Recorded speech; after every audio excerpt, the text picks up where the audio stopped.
you guys? Welcome back to another episode of Leg Drop the World. My name is Doc. This is my good buddy Judge. What's up? And we are here to talk about wrestling. Thanks again for joining us. Yes. We would be very happy if you could take a moment to hit the like button, hit the subscribe button, hit the notification button, and leave us a comment. Let us know what you thought about wrestling for the week. Yes. Please also let us know if you're going to be attending to 5-4. We are going to be there. We will be there. I'd love to see you guys there. So excited. We are on social media, Facebook, Instagram, and Twitter. So we will put some links down at the bottom, down in the description. Yeah. Yep. We got a lot to get to. We got a lot of wrestling. So why don't we just do it? Okay. Judge, hit me. Let's do it. Raw. Guess who comes back? Who? The Beast. The Beast? The Beast. The Beast. I think he holds this like really prestigious title. It's like the biggest title that's on Raw. Yeah. Isn't his name like Broccoli? I think it's Bork Laser. Broccoli Rob? Yes, I believe him. Broccoli Rob comes back. What's that from?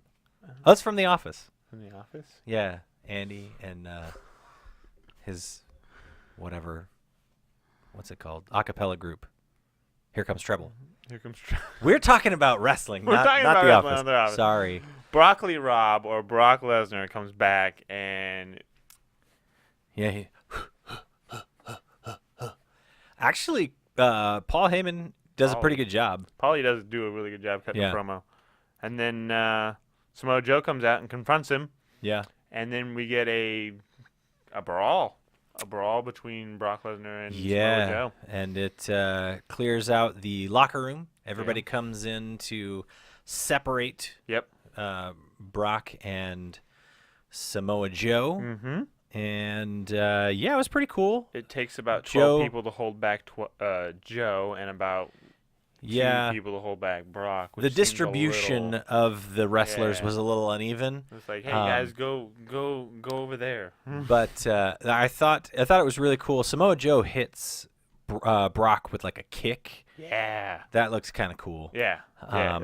You got a couple good looks in there, too. But I don't know. I mean, they've done stuff like this before. I don't know if it was quite as convincing as the other ones, but it's still fun every time they do it. It's funny because, like, Kurt is, like, sitting there on the ramp, and he's like, come on. Yeah. And, like, you would think that they'd start coming. Yeah. And then, come on, I need help. And it's just, like, it takes a second. Yeah, and it's like it's just, like, could have been playing out a little bit better. Yeah, I didn't really notice that so much. All I noticed was that it just wasn't, I don't know, it didn't seem like the guys who were holding them back, didn't really seem like their hearts were in it. Although Machine Gun, man, he was getting in there. Oh, Machine Gun was the first one there to attack that pile. Yeah. He did really good. So, anyways, it was a really cool way to open the show. Yeah. So. Good promos. Then we have Elias Sampson comes out and sings his song, but he's playing... I love how wrestling Dean. He says that his name is Elias Sampson, and then he repeats himself. What do you mean? My name is Elias. I said, my name is Elias Sampson. Oh yeah, I didn't catch that. But people don't like him. No, they were chanting, "You can't wrestle, you can't sing." Yeah, usually when that chant happens, it's like. Something, and then there's like the counter argument to what that chant is. This one was all bad. It was you can't wrestle, you can't sing. It was they were just like they were not happy. They were very organized. Yes. However, both portions of the crowd just didn't like Elias Sampson. And then so Dean Ambrose comes out and they start wrestling. The Miz and Maurice show up.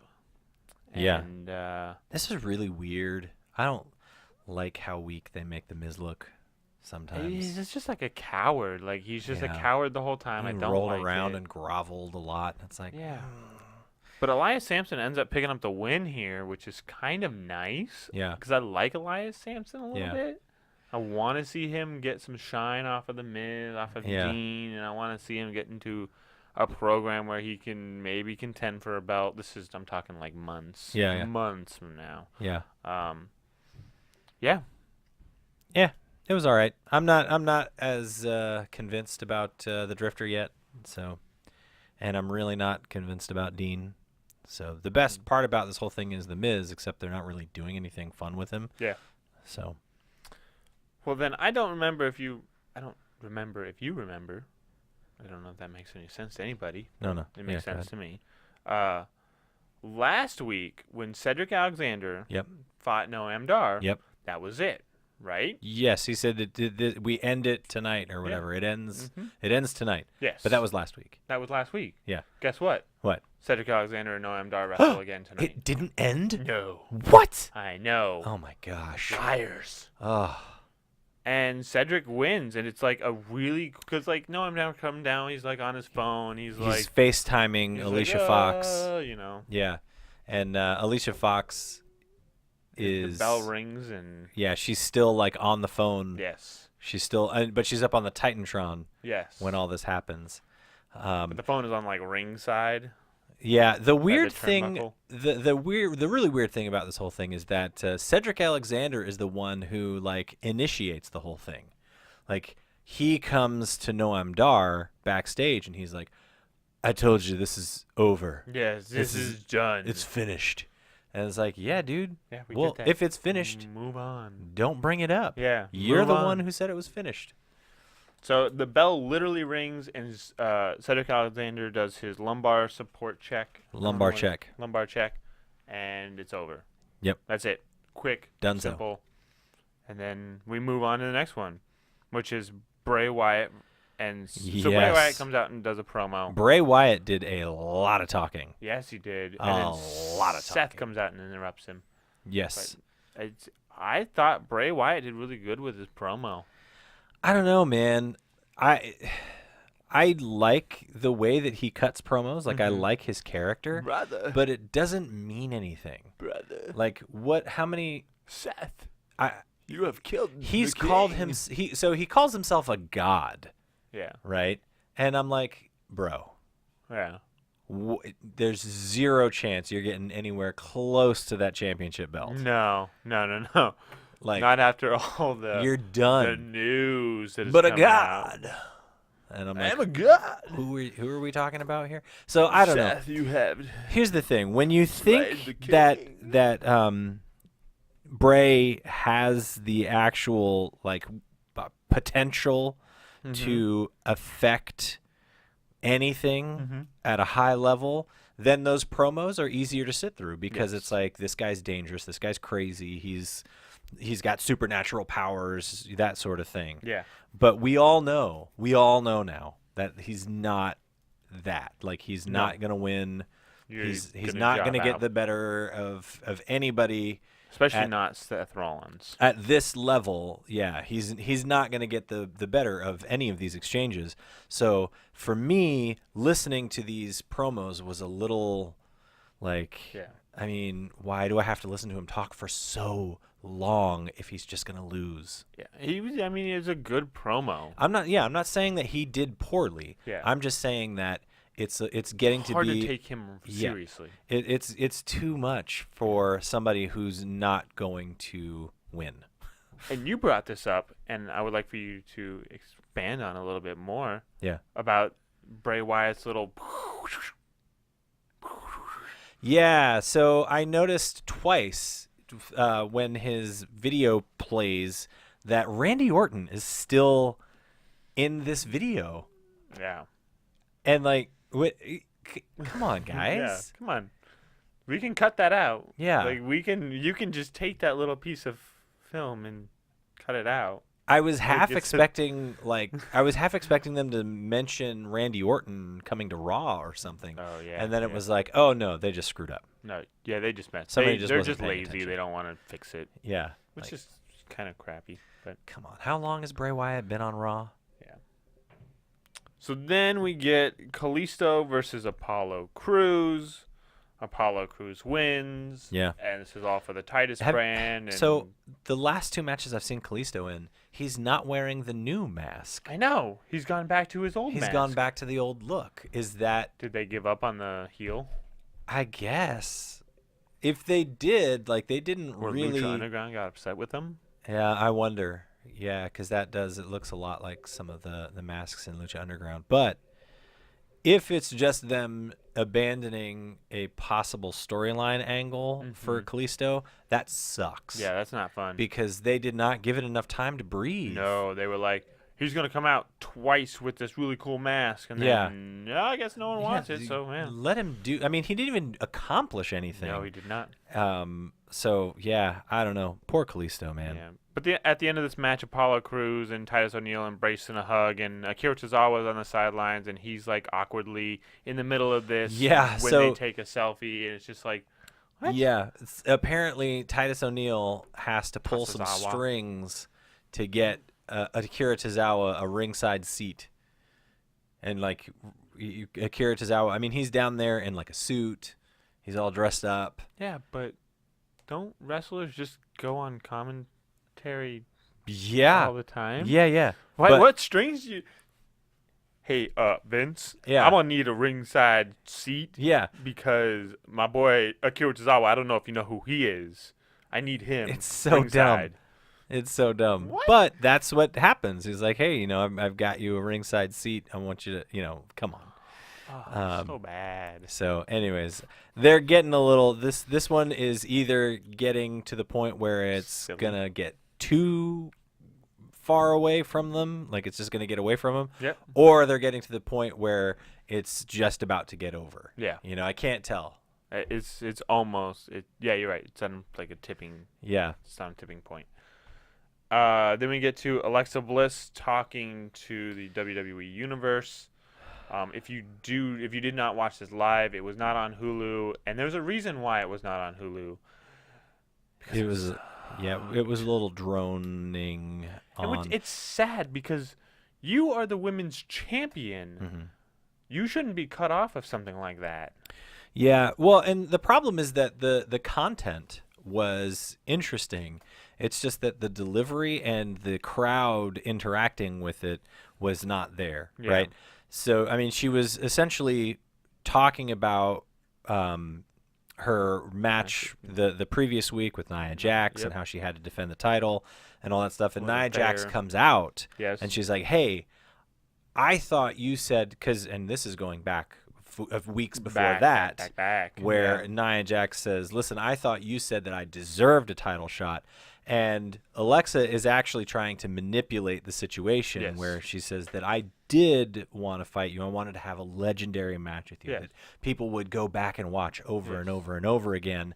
But Mickie James and Dana Brooke came out and they robbed us of that opportunity.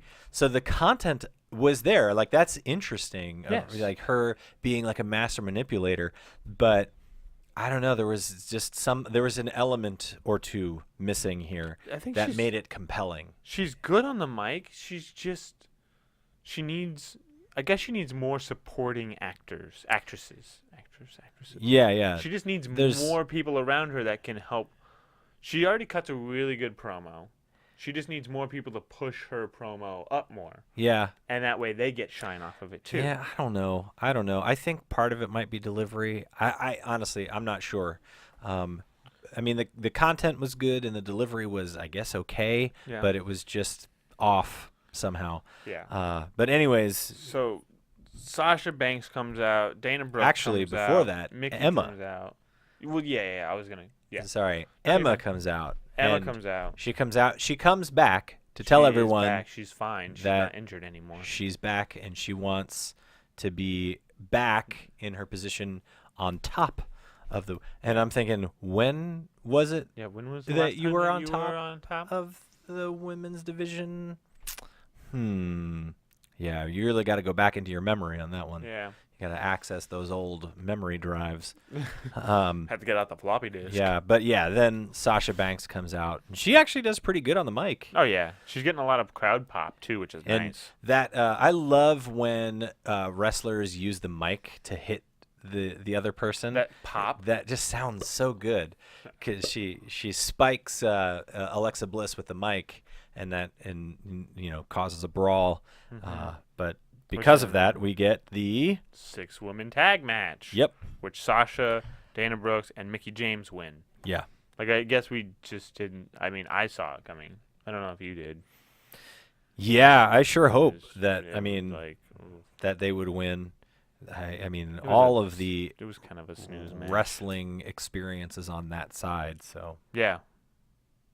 I mean, outside of Dana, obviously, but Mickie and Sasha are freaking amazing. Yeah. So I don't think Dana was awful. No, she wasn't like the worst. No, she's not. But I'm just saying, like, as far as experience goes, okay. she's not as experienced as Mickie. That's true. Or Sasha. So then from there, we go to basically this backstage promo where The Miz is like, hey, Kurt, you need to get rid of Dean Ambrose. And Kurt's like, I'm not going to get rid of him. You get rid of him. So then he tries to find somebody to help get rid of him. And so who better to Heath Slater than and Heath Rhino. Slater? Yeah. And what's great is that they're sitting there eating crackers with spray cheese. Yeah, like the Cheese Whiz. And they're just loving it. Yeah. And like, Rhino is the greatest. Yeah, he's the funniest part to me is that Heath Slater thought it was funny because and actually Heath Slater had a really good line too, where the Miz looks at Heath and he's like, "Hey, are you saying that you would rather be here with Rhino eating crackers and cheese out of a can than with me eating caviar?" And Heath goes, "What's caviar?" Yeah. Caviar. And then Rhino proceeds to like douse all of the crackers with cheese and shove them all into his mouth and then talk with his mouth full. And Heath, like, Rhino goes to hand him the plate with the crackers on it, and the look that Heath is giving Rhino, like, it seems sincere. like it was not planned, because he's like, "What is going on right now? What are you doing?" Crazy. Yeah, because he's like talking with his mouth full, because Rhino's like, he's already got a partner. Yeah. But he basically said, I'm gonna go talk to Kurt, and we're gonna get a tag match. So you better go find a partner. Yeah. Because we're gonna go beat you up. Yeah. Rhino says this. Yeah. Yeah. So, which then leads, to a match. Yes, you're right. Which then leads to a match of Heath Slater and Rhino versus The Miz and Miz Bear. Miz Bear. Dude, Miz Bear got a pop.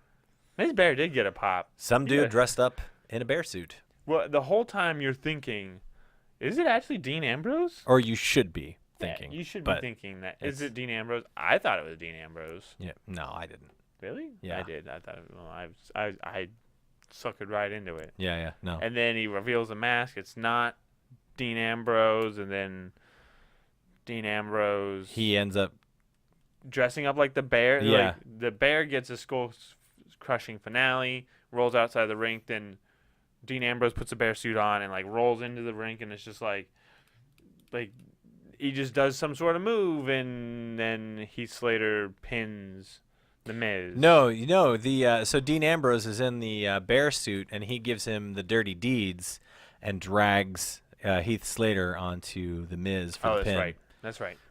So, and Heath Slater weird. and Rhino win. Yeah. It was just weird. It's one of those things that, like, I get it. It's funny, but what sort of world do we live in where you've got The Miz, Heath Slater, and Rhino in the ring, and the wrestler that gets the biggest pop is a bear in a suit, or a guy in a bear suit. Yeah. So that to me is just, I don't know. It's kind of crummy, especially for The Miz. Miz, I think, it deserves a little bit better than that. He does. Then we get to Rich Swann versus Neville. That's not really a match because Neville just comes in, bum rushes Rich Swann.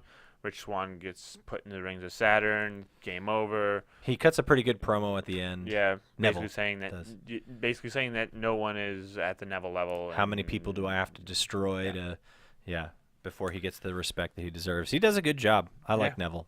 Yep. I think he's going to hold on to that belt for a long time. I think he is too. I don't think there's anyone that's going to take that belt off of him for a while. Yeah. So then we get a backstage promo because it should be the Club versus Big Show Enzo and Cass. Yeah. Cass has been beat up for the second week in a row. Oh goodness. Who's doing it? And then what's funny is I always find the Revival in the back. Yeah. I always see them. And I'm just like, oh, there you guys are. Yeah. Yeah. Who knows what's happening? Basically, the Club wins because they do a magic killer on Enzo. Yep. Then they're going to do it a second time, and then the Big Show shows up. Saves Enzo. For the second week in a row. And then when they're backstage, Enzo's like, hey, Big Show, it's 2 weeks in a row. You know, he's essentially asking him, is it you that's beating us up? Is it you who is beating me in? Yeah, wow, and so, yeah.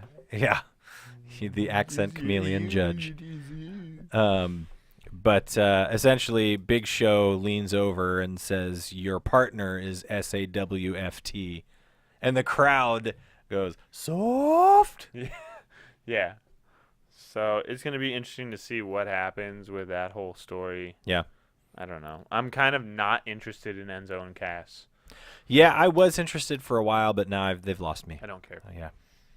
So then we get to the main event, which is the Hardy Boys versus Sheamus and Cesaro. Yep. For the belts. Yep. In a 2 out of 3 Falls Count Anywhere match. Yep. And it goes 1-1, and then it's a double count out. Double count out, which, you know what? You can't win the belt on a count out. It has to be by pinfall or submission. So Sheamus and Cesaro are still our tag team champions. I mean, this match was okay. It was a little messy. There was a couple messy spots. Yeah. I'm over it. I'm over the Hardy Boys and Sheamus and Cesaro. I can't do it for much longer. No, I need either get them the belt again or, like, do something else. We need somebody else involved in this. Yeah. No more wrestling matches. Yeah. They don't get to wrestle each other anymore. Yeah, exactly. We've seen every iteration of this. Yeah. No more. And I don't know why, and you brought this up, I don't know why Sheamus and Cesaro can't do the bar thing. Yeah. They can't do it. They're like, we are the bar. Yeah, well, it's, how are they so bad at it? They've been doing it for a few months now. Yeah. Like, we don't set the bar. Practice that. We are the bar. Yeah. Come on. I don't know. Like, practice it. Come on, guys, practice it. All right. What are you going to rate it? I'm asking you first before you can ask me. Oh, okay. Really? There was nothing that was out of the extraordinary for me on this. Man. I give it like a 3. Wow. I was going to go with 5, just based on the strength of that opening segment with Joe and Brock. Yeah. I'm still going 3. SmackDown Live. SmackDown Live. We have the New Day. Smack Dizzy. Coming in with a local brass band. Jazz band. In New Orleans. The something Rebels. Yeah, Brass Rebels. Jazz Rebels. I don't know. Yeah. But it sounded really good, though. I really liked it. I don't know, at the beginning, they were a little off. Yeah. That's just me. Well, yeah. I mean, they were, but it didn't take long for them to No, it did not. pull it together. So it the New Day really comes out, and they cut a promo since they're fighting the Usos at Money in the Bank. This is the go-home show for SmackDown Live. Yep. So then the Usos come out, and they cut a promo on the New Day. They have shirts now, by the way. Oh, thank you. I need the store. hoodie, though. I want the hoodie. Yeah, I don't want a shirt. I want the hoodie. And there's, like, designs in the letters. Like, it's, like, designy on the inside of the letters. And it's got it's got something at the top that's not what they normally. It should just say day 1-ish. Yeah. But it says, like, we've been doing this since day 1-ish. Yeah, something like that. It's weird. So or then down since day 1-ish or something. Something weird. Yeah. So then Breezango comes out and they cut a promo as well. Yeah. And favorite line from that is, actually, your day 1 isn't H. It's more like G for gross. Thank you. Thank you, Officer Dango. Yeah. They did really good. Then the Colognes come out. Yeah. And they cut a promo, and the crowd did not like Primo. No, they were like, what? That what chant, man? Yeah. It's so annoying. I mean, it was kind of sad because, New Day, way over. Breezango, way over. Usos, way over. Colognes, No, you go back down. You gotta go back down. So then we get it's a 8-man tag match, yeah. And there were some really good spots in this. Yeah, it was a good match. I like this match. Yeah. And Kofi gets the pin on Primo or Epico. Yeah. No, Xavier Woods gets the pin on Primo or Dude, Epico. Tom Phillips timed it perfectly. Who's holding? Is it Big E that's holding? And Xavier Woods gets up on the middle rope, or is he on the top rope? I think it's the middle rope. And he jumps, and Tom Phillips goes, Xavier Woods, up, up. And as he comes down, he goes, down, down. Yeah. Is that his new, I kind of want it to be his finisher. I don't know. Up, up, down, down. Yeah. That's pretty funny. That is pretty funny. Way to go. It was perfectly timed. It was really good. There was just a lot of good spots in this match. Yeah. It was kind of set up in a way so that the Usos could be involved in this. They weren't really involved in this. It was more like Breezango and the New Days beating up the Colognes. I think that once we saw that this was gonna be a match, it was pretty easy to tell that the Colognes were just here to take a pin. Yes, because they were like, well, we don't have anybody else. We don't want to bury the Ascension anymore, and they're not really involved in anything. Yeah, yeah. I mean, the Usos need to be out there to continue the the storyline. Yeah. But it was pretty clear that the Usos were not taking a pin. Yeah. And they weren't winning either. Yeah. So, then we move into Naomi versus Tamina with Lana on the side. Yeah, Lana comes out ringside. Naomi wins. I thought Tamina did fine. Yeah, it was a good match. I didn't think I was expecting a person with 2 left feet to step out there, but Tamina? Yeah. No, dude, I didn't she's think good. she was going to be she's good. As good as I thought she was. Or as good as she was. Yeah, yeah. No, she's good, man. So Naomi wins, and then we see Lana go barefoot too. She reveals her new finisher. Yes. I don't know what it's called. It is so cool. Yeah, it looks pretty good. It's like a sit-out spine buster, but she pulls your arm back behind you so that you land on your arm. And you have your leg up on her side, and then she picks you up, and she jumps. And yeah. It's really cool. It looks cool. I mean, here's the problem. I don't know. I mean, I still don't know. I guess there is potential, but I still don't know that a full match is going to be very good. I'm going to be optimistic about it, and I'm actually going to say... You? I know, right? Optimistic? Right? Never, ever. I think she's going to do fine. I hope she does fine. I want that in writing. She's going to do fine. She's not going to do great. I see. That way when she does great, I can be like, see? I told you. I mean, here's the thing. I hope that it's a great match. I just, one finisher does not a good match make. So. JBL's probably going to get in trouble. He kept calling the title. The belt. The belt. He did it twice. He said it like 3 times. Yeah, like 3 times in a row. He's like, the belt matches the dress. The belt. She's holding the belt. And then finally he's like, why can't I stop saying belt? Yeah, then you see like this really short clip of him going. So that's kind of funny. Yeah.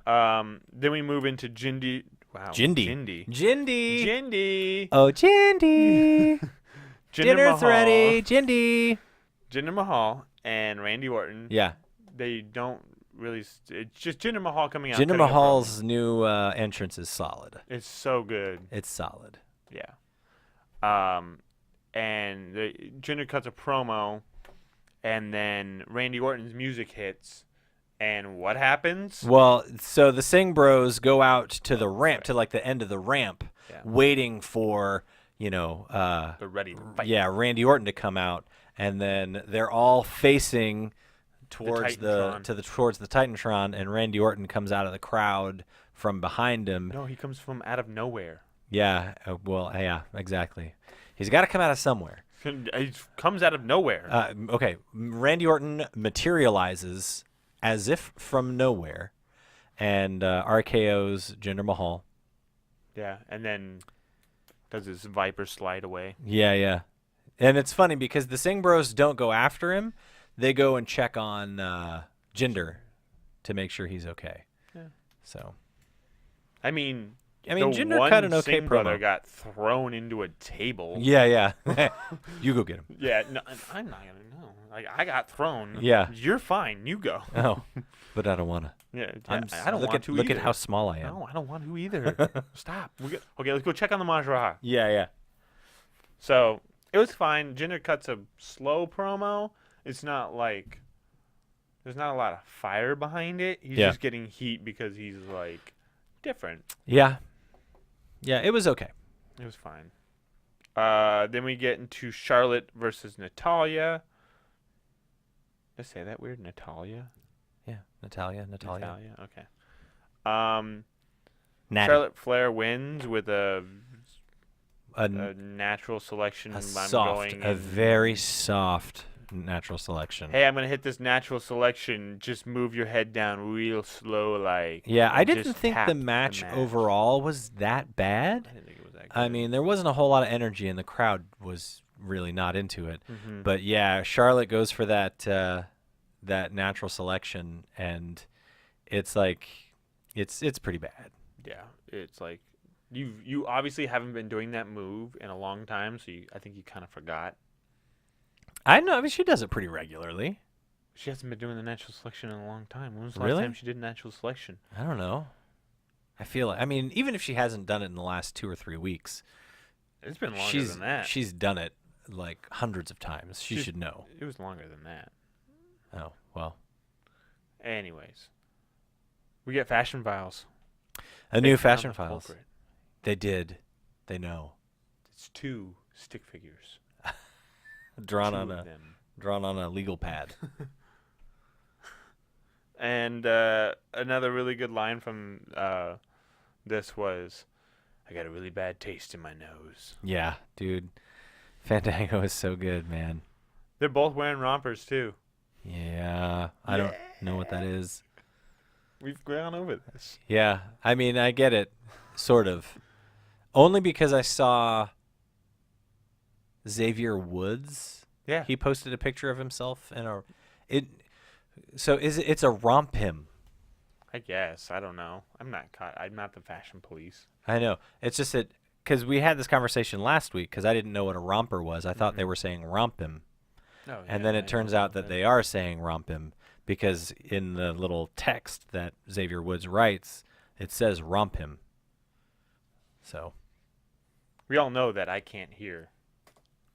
I have horrible hearing. Maybe, like, generally, they are called rompers, and then when a guy wears it, it's called a romp him, and then when a girl wears it, it's a romp her. There you go. Wow. See? We cracked the case on this one. You heard it here first. Yeah. We cracked the case. We just had our very own Fashion Files. What? Yeah. Yeah. Good stuff. I like it. Keep doing them. Keep doing it. It's going to be interesting to see more Fashion Files. Yeah, the WWE is really pushing it, so I like it. Then we get the finale, which is a Money in the Bank main event of the evening. 6-man tag, Sami Zayn and AJ Styles and Nakamura versus Dolph Ziggler, Kevin Owens, and Baron Corbin. So before this, we get a backstage segment. That's right. And AJ Styles and Shinsuke Nakamura are talking. Sami Zayn comes up and he asks them what the strategy, what are they going to do, what's the plan? And when AJ Styles sort of just says, we don't really need a plan, I think we're okay, or we're good, Woody Allen shows up. Dude, Sammy just goes for it, and he does a really, really good job. Yes. He's delivering a lot of lines, like a lot of complex lines, and he's delivering them well And with fast. great energy, really fast. Yeah. He's good missing a at beat. this. I just don't know how far. I don't know how far this character is going to be able to take him. Yeah. You know, I mean, I don't know. I hope he's such a good wrestler. He is. That it really shouldn't matter. But Even in the match, he was a great. Like, Oh, in yeah. this match, he basically carried this whole thing. yeah, it the seemed like. whole match was Sami Zayn trying to tag AJ Styles or Shinsuke Nakamura in. I mean, they And- got some time in before, and then it just Yeah, yeah. ends with them trying to Yeah, get the yeah. tag. Yeah, but my boy Sammy, Yeah, hits that blue thunder bomb. he hits the Blue Thunder Bomb onto Kevin Owens, Owens, and then he big boy. hits the Haluva kick on Baron. Baron Corbin and gets a clean pin again on Baron. Baron Corbin. So crazy. This is number 3. Yeah. So, and then after all this happens, there's ladders set up around the ring. Yeah. They go get a ladder. Kevin Owens and Dolph Ziggler get a ladder, and then they hit AJ Styles, and then they hit Sami Zayn, and then they hit Nakamura. Yep. And then Nakamura does a kick on to Baron Corbin. yeah, because Baron Corbin's setting up to go Yeah. up the ladder Yeah. to get the briefcase. Because Baron Corbin first hits his partners, and Yes, then he he does. sets up the ladder to go up and get the Money in the Bank briefcase. Yep. Shinsuke Nakamura knocks the ladder over and then sets it up for himself, and Shinsuke goes up and he actually gets the Money in the Bank briefcase. And the So- crowd goes crazy. Yeah, the crowd really, really dug it. So, anyways, For Go Home Show, what are you giving it? what's funny is, like, I mean, Money in the Bank is this Sunday. Like, it's this weekend. Yeah, it's hard. And I it's- don't really feel like anything was solidified. I mean, the only real solidification that we have is Lana has a finisher. yeah. But I thought the show was really good overall. Mm-hmm. Maybe not great in terms of, like, setting up I a agree. pay-per-view, but just as a wrestling show, I thought it was awesome. So I'm going to give it an 8. Okay. I'm also going to give it an 8. I would give it a 9, but just because it's a go home show and it didn't really set up anything, Yeah. I can't give it a 9. Yeah. All right. Let's move on to these guys real quick. 205 Live. 205 Live. Cedric Alex. Oh. I don't know if you remember earlier in our video, Cedric Alexander and Noam Dar wrestled, You know what? and they said that was it. Yeah. Yeah. I think that maybe Cedric Alexander doesn't know how to quit Noam Dar because it keeps happening. It keeps coming up. No, Cedric Alexander wrestles Arya Davari. Well, yes, that's but true. Noam Dar is on the sidelines. But Noam Dar comes down with his phone with Alicia Fox on FaceTime. Cedric Alexander wins. He gets a lumbar check. Yeah, and then- even with the distraction. yeah. Arya Even with Davari. the- And Cedric, you're probably not watching this, but Yeah. it's He- right here. he the really, hang like, up button is right telegraphs it. here. He like telegraphs it and he goes, whoop, and then He's nothing like- happens, and then he's like, oh wait, and he's He's- trying to fiddle with it. There we go. Yeah. Got it. So it was kind of funny. Yeah. Okay, match. Yeah, it was fine. I want to see more Cedric. Cedric Alexander can sell, man. Yeah, I want to see him do something of consequence. What do you mean of consequence? Well, I mean, Arya Davari's jobbing out to, even with a distraction, he can't get the win. And Arya Davari is not connected to Neville. He's not connected to any of the main storyline guys on 205 Live. Yeah, So, maybe. And then we get Austin Aries addressing the crowd. He's basically telling everybody that he is not medically cleared to wrestle. Yeah. And so we have to wait to see him more. I think this is more of him saying, I think he's actually okay to wrestle. I think he's just taking some time off. And I think he needs some time off just to reassert himself into the Cruiserweight yeah. Championship. Yeah, I don't know what's going on with this. Tony Nese comes out, cuts a New promo ring gear. on him. New ring gear. Looks great. I can't figure it out. It's weird. It's good. It's good ring gear. And then Tony Nese is trying to get in his face because he knows that he's not medically cleared to wrestle. Then Gentleman Jack Gallagher comes out with his William umbrella. III. Yeah, and Tony Nese and Gentleman Jack Gallagher kind of go at it. They mix it up a little bit. And Gentleman gets the final say, I guess. Yeah, he gets a hold of his umbrella and whacks Tony Nese Breaks over the it. back. And, yeah, that's pretty much the end. Yeah. So then we get a little backstage segment where Rich Swann confronts TJ Perkins. Actually, sorry, TJP.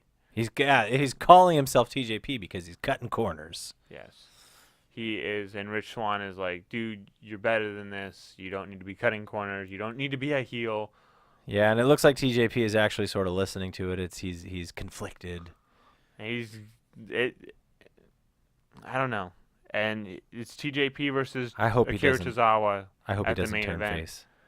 And there are just times when he could do heel things and he just doesn't. Yeah. And I'm thinking that this is a TJ Perkins face turn so that he can get mixed up with the cruiserweight champion, Neville, take it away from him, and have somebody else come in and take it. I don't know, man. I don't see them taking the belt off of Neville anytime soon. I'm not saying this is like a anytime soon thing. I'm saying this is happening over the course of like weeks. Yeah. Interesting. Yeah, I don't know. I would love to see him explore his heel character a little bit more. Don't burn that heel down. Yeah. He needs to stay heel. Yeah. Akira Tozawa wins. It was a good match. Titus Brand scores a victory. Yeah. Yeah, I really liked this match. Yeah, it was good pacing. Yeah. Good spots. No really rest holds, which was nice. Yeah, there was in the middle of the match there was a little bit TJP, putting on his submission clinic. Yeah. But other than that, I mean, it was a good match. I agree. So, what are you gonna give 205 Live? I'll give it a 7. Wow, I'm gonna give it 7 too. Yeah, there you go. Cool. On NXT, going down south of Florida. NXT, Drew Mack versus Rob Raisin. No, Ryzen. Raisin. I know he's Raisin, but he's not going anywhere. Rob Raisin. Okay. Rob Raisin. He's wrinkled up. All right. He's dehydrated. Drew Mack wins. Yeah, pretty easily. It was another throwaway match. Yep.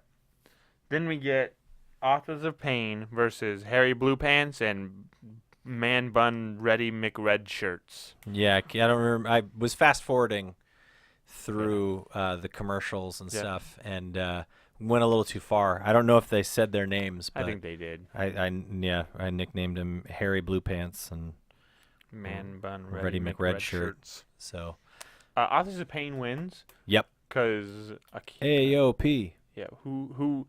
Somebody. Akam. He's the only one in the ring, and he's just like, I'm gonna pick up Blue Pants. Bye. I'm gonna pick up Red Shirt, and he like tosses picks him up and throws him outside the ring. Outside the ring onto the ramp. Like onto the ramp. He's human garbage. Yes. And then he does a cool move. It's like a fireman's carry. Looks almost kind of like a burning hammer.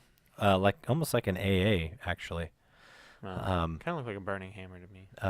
But anyways, Akam gets the pin. And then they do the super collider. Yep.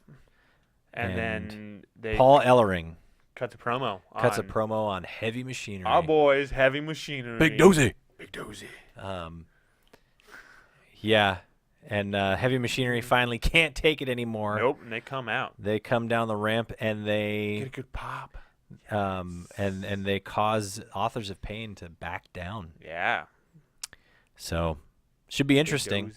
I wonder if they're going to drop the titles to Heavy Machinery and head up to the main roster. I just want everyone to keep this in the back of their mind. Authors of Pain beating up Enzo and Cass. Yeah. Just let it sink in. Just let that be there. That'd be kind of cool. Kind of a cool idea. Yeah. Then we get Raul Mendoza versus your favorite person in the entire world, Velveteen Dream. Velveteen Dream wins. Here's the problem. I don't mind Velveteen Dream as a wrestler. Yes. I just don't think this gimmick is going to take him very far. It's not. I mean, it's really not. It's going to stay in bad. NXT. It's going to stay in NXT. So, but see, that's the thing. If the gimmick stays in NXT, he stays in NXT. 100%. So, he's a really good wrestler too. Yeah, I mean, he is. He's good. I don't like this gimmick. So he's got a lot of charisma. He does. Velveteen Dream wins. Then we get Nikki versus Ruby versus Asuka for the championship. Triple threat match. Elimination match. Elimination. And then Ruby's the first one to get pinned. Off of Nikki Cross's swinging, twisting neck breaker or whatever. Off of the top rope. Yeah, looks really cool. Oh, it's a cool move. It hurts. There's a couple spots where like Nikki Cross does like a diving kick. Yeah. And hits Ruby Riott. And it looked like she was the missile like, drop kick. Boom. Yeah. Nikki Cross hits Ruby with a missile drop kick, and you can like see the impact through like her hair. Yep. You know, and then Nikki gets hit with a missile drop kick from Asuka, and it's sort of the same thing. You can see the impact. Everybody was working stiff, I think, tonight. Yeah. And then Ruby and Nikki and Asuka go wrestle out of the rink, and they go behind the stage. The ref calls it a no contest because they leave the ring area. But it's a no DQ, no count out. Yeah. So it's weird. Kind of a weird way to end the match or end the show. But you think it's over, but they take the cameras backstage and they're still fighting. I think one of the funniest things is Nikki shoves Asuka's head into a cooler full of like water bottles. Ice water. Yeah. And then they get up on top of like the soundboard, and there's a sound guy with like the headphones on and everything, just not paying any attention. Yeah. Like, when is this over? Is this ending soon so that I can go home? Like, he doesn't even look. Like, they're standing right Not here, even an errant and he's glance. Just like, nope. And so Nikki gets Asuka kind of facing away from the soundboard area and runs into her, and they both fall off and crash through a table. Yeah.